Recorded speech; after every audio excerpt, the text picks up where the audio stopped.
அதிகாரம் 19.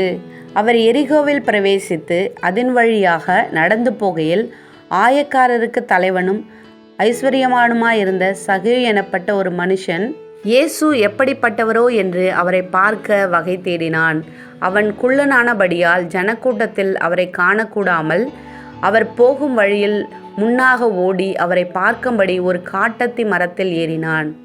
இயேசு அந்த இடத்தில் வந்தபோது அண்ணாந்து பார்த்து அவனை கண்டு, சகேயுவே, நீ சீக்கிரமாய் இறங்கி வா, இன்றைக்கு நான் உன் வீட்டிலே தங்க வேண்டும் என்றார்.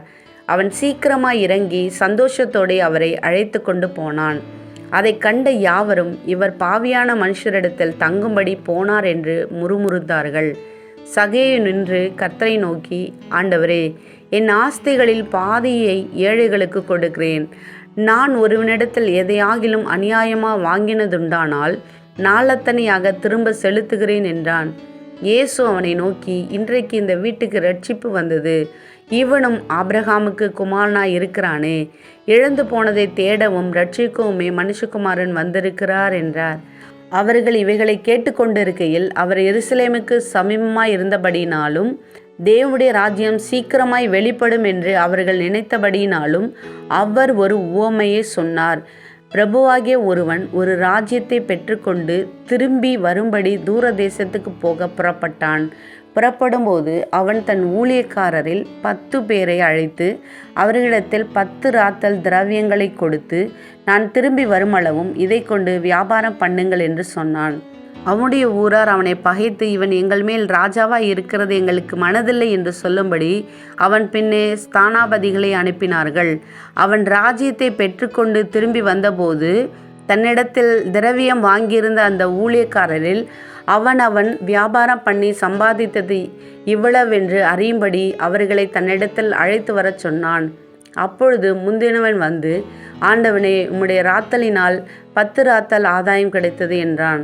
எஜமான் அவனை நோக்கி, நல்லது உத்தமமான ஊழியக்காரனே, நீ கொஞ்சத்தில் உண்மையாய் இருந்தபடியால் 10 பட்டணங்களுக்கு அதிகாரியாய் இரு என்றான்.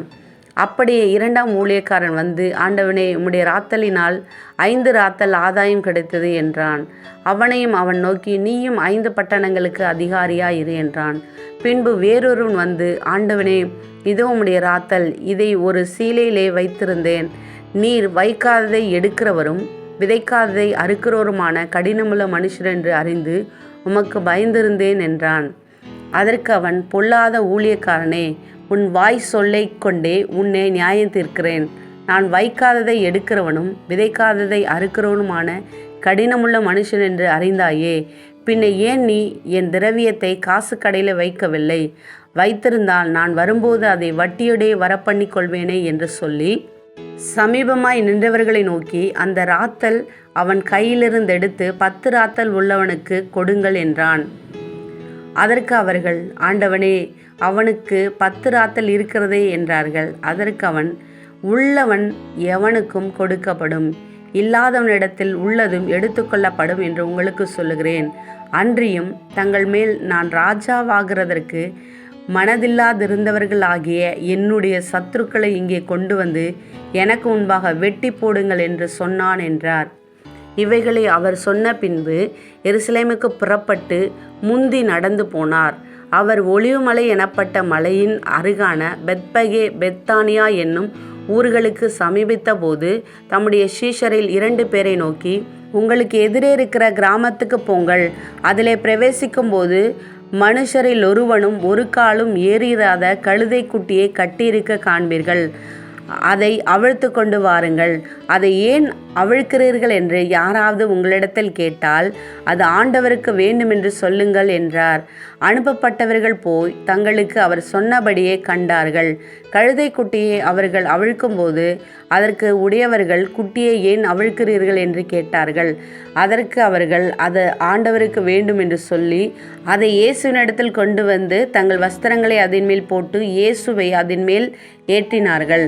அவர் போகையில் அவர்கள் தங்கள் வஸ்திரங்களில் வழியிலே விரித்தார்கள். அவர் ஒலிவ மலையின் அடிவாரத்துக்கு சமீபமாய் வருகையில் திரளான கூட்டமாகிய சீஷர் எல்லாரும் தாங்கள் கண்ட சகல அற்புதங்களையும் குறித்து சந்தோஷப்பட்டு, கர்த்தருடைய நாமத்தினாலே வருகிற ராஜா ஸ்தோத்தரிக்கப்பட்டவர், பரலோகத்திலே சமாதானமும் உன்னதத்திலே மகிமையும் உண்டாவதாக என்று மிகுந்த சத்தத்தோடு தேவனை புகழ்ந்தார்கள். அப்பொழுது கூட்டத்திலிருந்த பரிசேயரில் சிலர் அவரை நோக்கி, போதகரே, உம்முடைய சீஷரை அதட்டும் என்றார்கள். அவர்களுக்கு அவர் பிரதித்திரமாக, இவர்கள் பேசாமல் இருந்தால் கல்லுகளை கூப்பிடும் என்று உங்களுக்கு சொல்லுகிறேன் என்றார். அவர் சமீபமாய் வந்தபோது நகரத்தை பார்த்து அதற்காக கண்ணீர் விட்டு அழுது, உனக்கு கிடைத்த இந்த நாளிலாகிலும் உன் சமாதானத்துக்கு ஏற்றவைகளை நீ அறிந்திருந்தாயானால் நலமாயிருக்கும். இப்பொழுது அவைகள் உன் கண்களுக்கு மறைவாயிருக்கிறது.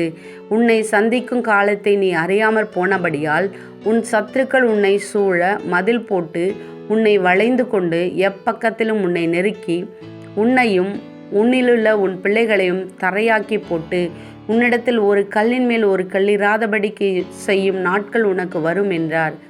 பின்பு அவர் தேவாலயத்தில் பிரவேசித்து அதிலே விற்கிறவர்களையும் கொள்ளுகிறவர்களையும் புறம்பே துரத்த தொடங்கி, என்னுடைய வீடு ஜெப வீடாக இருக்கிறதென்று எழுதியிருக்கிறது, நீங்களோ அதை கள்ளர் குகையாக்கினீர்கள் என்றார்.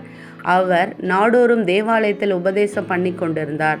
பிரதான ஆசாரியரும் வேதபாரகரும் ஜனத்தின் மூப்பரும் அவரை கொலை செய்ய வகை தேடியும் ஜனங்கள் எல்லாரும் அவருக்கு செவி கொடுத்து அவரை அண்டிக் கொண்டிருந்தபடியால் அதை இன்னபடி செய்யலாம் என்று வகை காணாதிருந்தார்கள்.